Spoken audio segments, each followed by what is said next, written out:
Hello everybody and welcome to the Roaring Reef. On this channel, we have been documenting setting up our reef tank and the life of my reef tank. But today, I wanted to set up another tank. That's right, today we're going to be setting up this old Fluval Evo as a quarantine slash frag tank, but mostly just a frag tank that I can use to grow out corals that I collect that I don't really want to put in my display tank. I've been collecting a lot of frags recently and I just wanted somewhere to store them, so I thought a frag tank was just necessary at this point. The reason we are going to be using a Fluval Evo is because this was my first ever reef tank and I just had it on hand. I had it for about 6 months, but then I started traveling a lot, so I sadly had to take it down. But today we will be instilling life back into it, and it will help make our main display reef even that much better. My old reef tank will help to make my new reef tank even better, which I think is just really cool. So anyways, I cleaned off our counter and I put our Evo where I wanted it to go. Then I took everything out of it and soaked all of the stuff in hot water and cleaned them off. It didn't take long to clean everything off, so we moved on to tackle the tank. I wiped the sides down for a while, but it just wasn't working very well, so I moved the tank to the sink and cleaned it out. This worked a lot better. Then after we wiped it down, I put it back where it goes, and now comes the fun part. It's time to put our goodies in. So for our pump, I'm upgrading the pump to the Silent 1.0 by Sice because it can pump a lot more gallons per hour than the pump that came with our tank. Next, we installed the heater. This is just the one that came with the tank, so it's nothing too special. And now our back chamber is prepared for everything we can do today. The rest of our stuff for the tank is arriving tomorrow, so we can't finish plumbing everything today, but we're gonna put our sand in so it has time to settle before we fill the tank up. So for this tank, we are gonna be using black sand by Caribsea. I wanted to use black sand because I've never used it before and I thought it looks really cool. I also think the corals will pop against it on the background, so I figured it would be a really nice choice. Anyway, so we opened it up and poured all 10 pounds in the tank, and it was the perfect amount of sand. Then we put our water clarifier in, and then filled the bag with salt water to get all of the rest of the sand out. We mixed it around and flattened out the sand, and now we're just going to leave the tank alone overnight and finish everything up tomorrow. Hopefully our sand will be settled by then, and everything will be fine. And now it's the next day. We're going to start by filling up the tank. So we just filled it up. So we took our buckets full of salt water and filled up our tank. Then we're going to add this 1/2 inch random flow generator by Vivid Creative Aquatics. It fits perfectly on the Evo, and I think this is just going to help to reduce dead spots in our tank, and also corals love random flow. We're also going to take a large mesh bag and fill it with some biological media.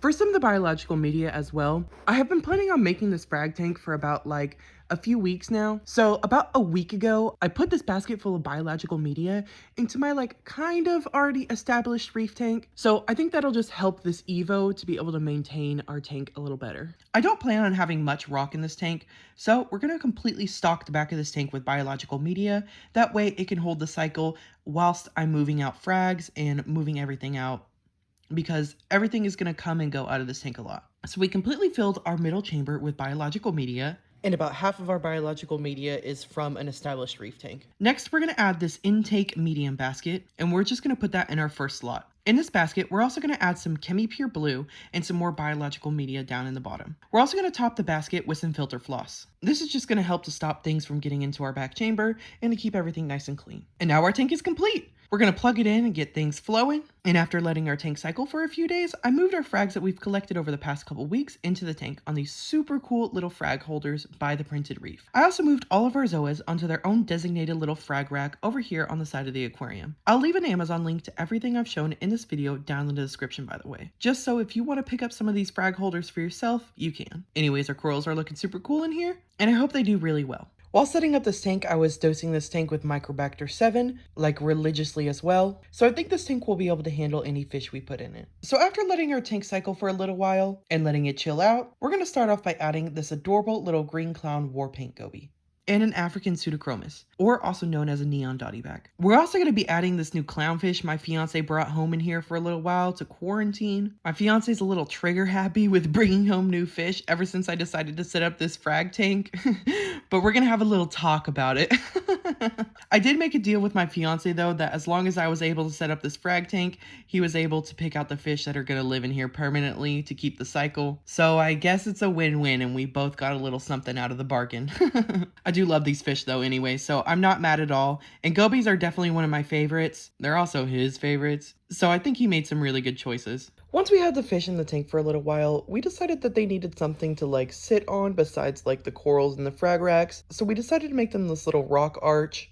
And this is also in the tank now as well. Quite literally almost everything in this tank, except for a couple corals, were impulse purchases from my fiance, so me and him are gonna have a little bit of a talk. But then before I was even able to give him that talk, he brought home a new citron goby and a cleaner shrimp. And I was literally just dumbfounded. So we had a long talk about it, and he's not allowed to bring home fish without telling me anymore. Luckily though, this tank has been up and running for a couple weeks now, and it has had established BioMedia from an established reef tank, so I wasn't super concerned. I do think this frag tank is a little bit overstocked though, so I have been doing water changes on this tank about twice a week. And I've been checking all the levels daily. So far, we haven't run into any issues with the stocking level, but hopefully soon this clownfish will be out of here, so then I will be feeling a little bit more comfortable. I think the 2 gobies, the neon dottyback and the cleaner shrimp, is plenty enough for this frag tank. But for right now, we haven't run into any issues, so I'm not stressing too much about it. He is absolutely not allowed to bring home any more fish without supervision though, because he has absolutely zero impulse control. But anyways, that completes the tank. I probably will not post about this tank all too much, but if y'all would like an update on how a Fluval Evo fares as a frag tank, then I can update y'all in a few months. Or if y'all just get curious and want to see what kinds of frags I have in here later down on the road once I collect a few more, then I can update you guys. Or we can make an Instagram post about it. I really do think that it was a good idea to set up this Evo though, because I have been kind of really needing a frag tank, and I just think it's fun to grow out frags and to collect corals and such. This has been such a fun little project for me and my fiance, and I would implore everyone, if you have a reef tank, get a quarantine tank / frag tank. We love collecting corals, so this was definitely something that we needed to get. Anyways, if you want to check out my main tank, or if you like this video, then maybe consider subscribing to stay up to date with the Roaring Reef. And if you're interested in more fun Roaring Reef content, then you can check out our TikTok and Instagram. We have a lot of fun over there, and we would love to have you guys. But anyways, that is all that I have for you guys today. I hope you enjoyed this video, and peace out.